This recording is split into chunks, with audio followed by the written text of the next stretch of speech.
Okay guys, in this video I will discuss about knee bracing. Okay, so till now I think you have watched my videos where I have discussed a lot regarding the lateral load and the bracing. Okay, why do we provide the bracing? Of course, to bear the lateral load. Whenever there is any lateral load in any structure, the bracing simply carries that lateral load to the foundation and the structure becomes stable under the action of lateral load. Okay, but in case of knee bracing, okay, and knee bracing looks something like this. In case of a knee bracing, we apply this bracing to carry the vertical load.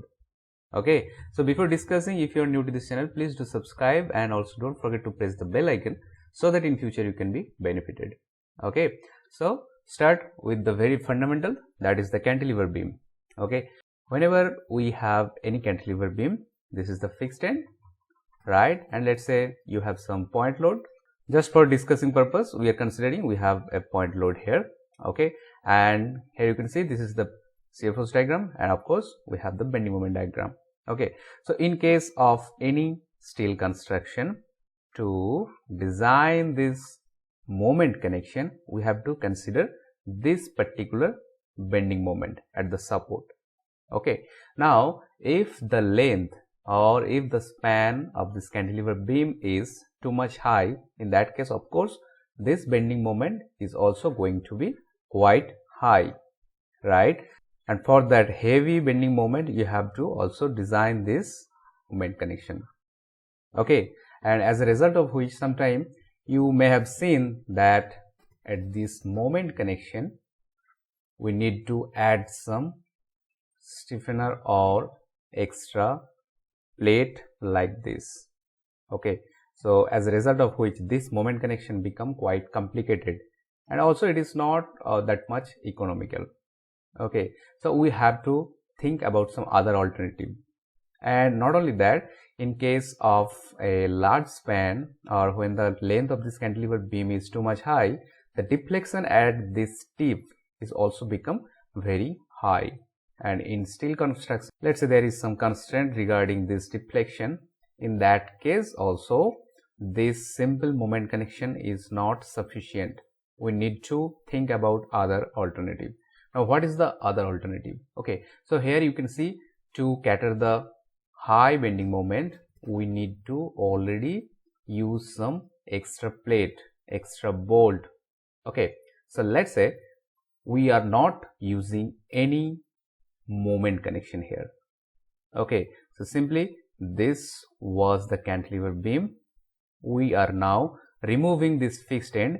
Instead, we are providing the shear connection or the pin joint, and the load is being applied here. Now you will say, how is it possible? Is this structure stable? No, this structure is not at all stable. So to make it stable, of course you have to provide some support here. Let's say we are providing some another pinned support. So now this fixed beam has been converted into a simply supported beam, right? So how to provide this pin support? We will provide this pin support in the form of a knee bracing. Okay, so this is the knee bracing. Here you can see that this connection is now simply shear connection. Okay, you can provide the moment connection, but it is not necessary. So this is the shear connection or the pin jointed. This is the beam. Okay, and here we have provided the pin jointed in the form of knee bracing, and this knee bracing is connected to this column, and this is also shear connection, right? Now if you have any load in this beam, here, here, here, or here, like this, simply this beam will act like a simply supported beam. Okay, let's say we have a load here at the tip, right? So now this load is going to transfer to this column directly through this knee bracing. It will not affect this beam or this connection at all. Okay, so we have avoided the expensive moment connection in this end. Okay, not only that, we have also restricted the deflection at this tip, right?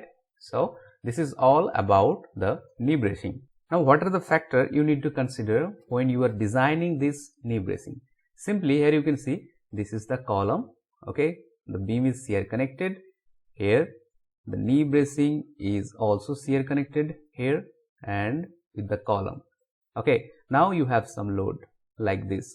So if you know this angle, simply you can find out the component of this load which is being carried by this knee bracing, and the reaction is also coming from this end. So now this is pinned end, this is pinned end. So you have a pinned end column with some axial compressive load. So simply you have to design this knee bracing as a column.